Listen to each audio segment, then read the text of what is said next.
Hello YouTubers, this is Toffee Man. Yes, this is not Act 10 or Part 10 of the movie series, but it's in the works. I am actually doing this because I feel like we had hit a milestone, so I wanted to celebrate a little bit, and also I wanted to actually go into the series a little deeper, giving you guys something to think about. Basically the background story, a deeper insight to the universe, the fluff, and also gonna give you a heads up on some of the stuff that's gonna happen, and give you a little teaser, maybe some screenshots and so on. But basically, right now, this is a video special for you guys who's been supporting me and been showing interest in the Thrashers series. It's gonna be all about what has happened thus far, and I'm gonna make it a little like a comic strip, and then gonna tell you guys what has happened in the story up until Act 9, and what might come up until Act 10. You will have major spoilers if you have not followed the series, guys, but if you have been one of these guys who's been following the series, this will just be a very, very cool insight to the universe and who the people really are. So I will start, and hopefully you guys will enjoy this, and let's get to it. Okay, let's see, I'm gonna throw some pictures up there, and we got the Thrashers, the very first one in the series, as you can see in the picture. And this one was actually quite cool to make because it was fully vanilla. But the story thus far is our protagonist, the hero in this movie, basically is on his way home from a very, very long deep space trip. And he's actually going to his home planet where his wife and kids are located as well. He's been a little bit out of communication, out of the loop for a while. But he's basically heading home, and he's there, he detaches from the ship. He goes through the atmosphere when something basically goes really wrong. What happens is one of his engines basically explodes, a big malfunction. We never know how it happened, what the reason was from it, but he loses control of the ship and he goes down with it. He crashes, and a rescue team tries to find him on his last known location, and they do, of course. This medical guy who comes running towards him finds him. They bring him over to a medical center as he's really messed up. This is basically where the story picks up, or gets very interesting. Part 2 is actually where we're at now. He's in a coma, basically. He's in and out somewhat. He knows he can hear a little bit of the surroundings. You hear sounds, but it's all black. He gets a visit from some guys, because where's his kids and wife? He gets him a visit from some guys, and basically these are insurance people. Yeah, the bastards only care about one thing. They give him the bad news about his wife and kids are actually dead. They died in a fire a while back, and this news gets his pulse running. He understands, he hears it. So basically he's awake but unable to do anything. This is where it spirals down, way down for this guy. He recovers, it's a long process. He recovers, he leaves the medical station, old medical station, goes to the grave where his kids and wife are basically buried. And then there's a loop where there's a space between 2 years where he is actually unaccounted for. 2 years later, we find him on a mining station.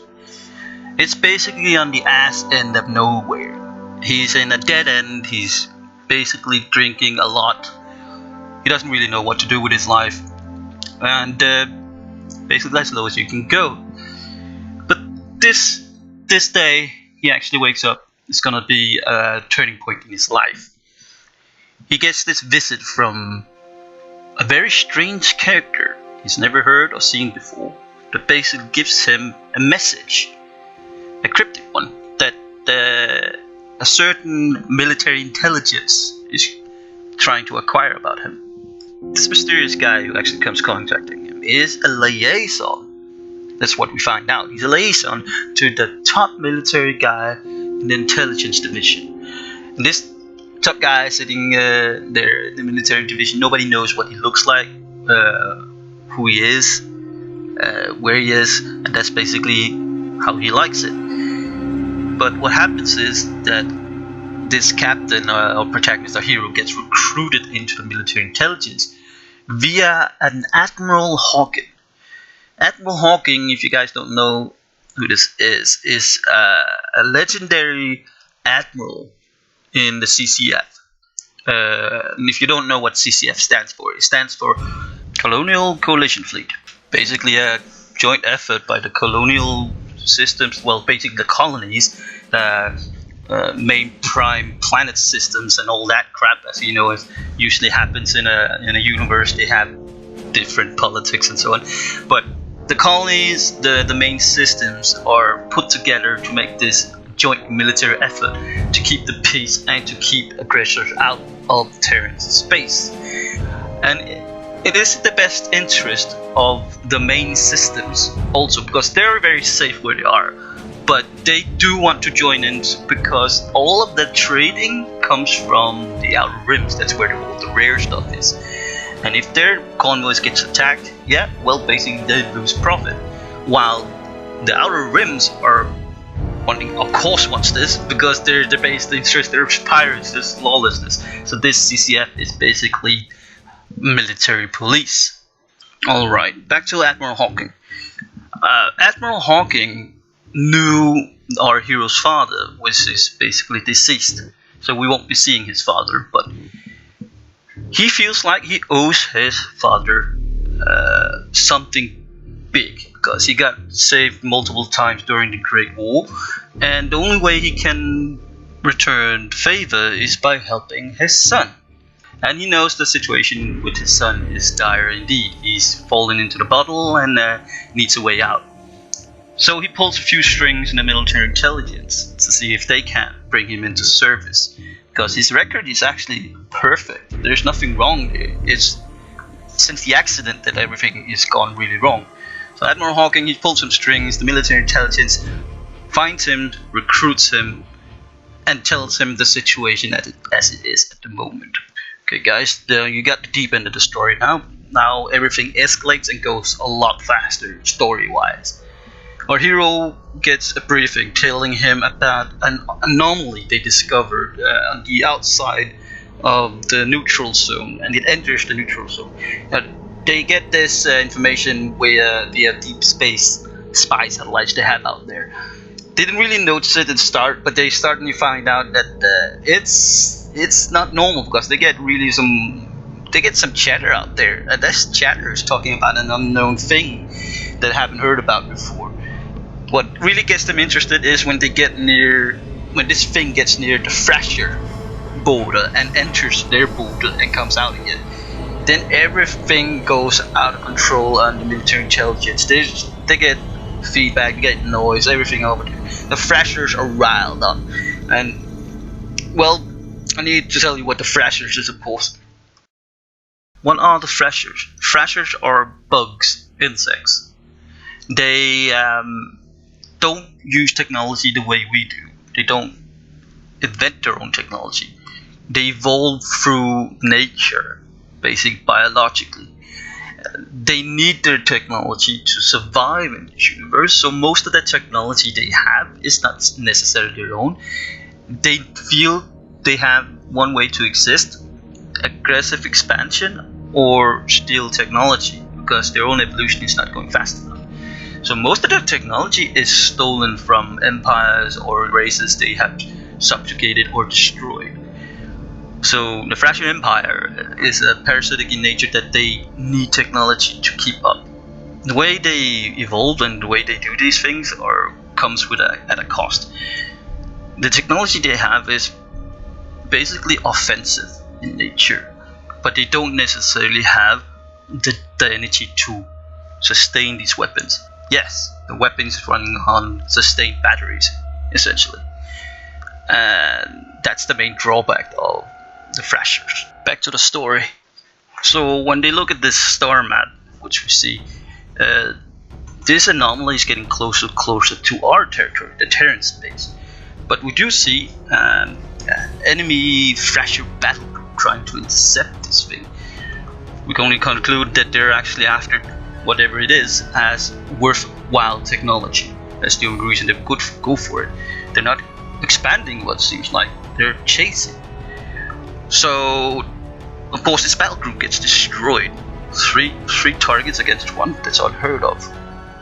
And this anomaly just keeps on going.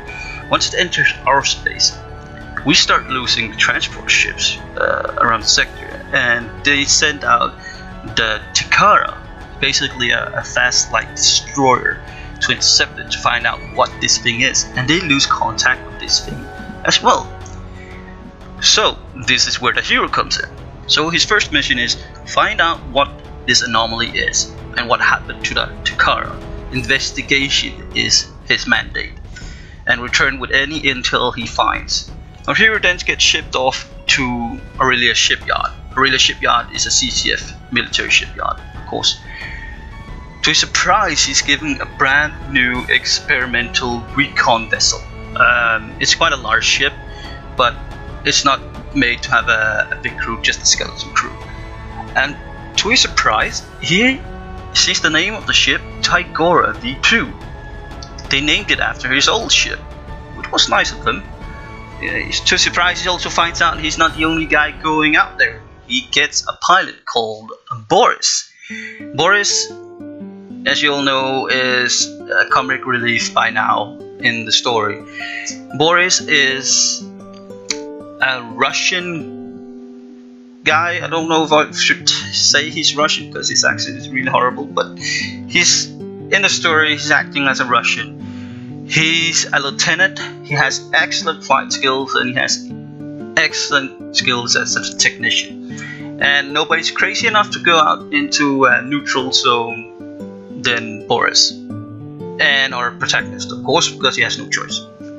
Some of you may have noticed that Boris is wearing a different color on his suit. And it's explained, well, not explained, he basically threw up in it, so that's why he changed color to a new suit later in the series. But Boris is essentially Section 8. And for you guys who don't know what Section 8 is, in military reference, discharge for unfit service, basically mentally unstable. In some cases, mentally unstable people are still used for missions, because they're the only guys crazy enough to do so. There is a little story about a unit was formed with Section 8 people, but it's just urban legend. We don't know that. But in this case, it's true with Boris. Section 8, in a nutshell, that is what Boris is. This wraps up part 1 and 2 explained, guys. I hope you enjoyed this. If you really want to see more of these parts explained, the backgrounds on these different things like the CCF, the Thrashers, and so on, please leave a comment and subscribe. I will try to do my best to keep the series going as well. Now, I do require a little patience from you guys, because I am one guy. Just one guy editing, directing, recording, building, sound splicing, everything. I am so happy for the people volunteering to act in the movie and voice act. These guys are awesome. The voice actors are crazily cool, and the actors make this series come alive so much more. I could not have done this without you guys, so thank you very much for your support. And thank you guys for showing me so much support on YouTube. FYI, we also hit over 100,000 views on the series, and we're working our way there. It's getting there. We have almost 2,000 subscribers, so this is a new milestone for me. If you guys didn't know, the very first part of the movie, number 1, the Tigora, was my first time doing anything. So, as you notice, the series is getting better and better as the way we go. The more I learn how to do these things. And I want to thank you again, guys. be cool, be yourselves, and keep an eye on the next part of the Tigor series. Take care. Before I go, here's a few teasers for you guys to what to expect in the next upcoming series. Bye bye.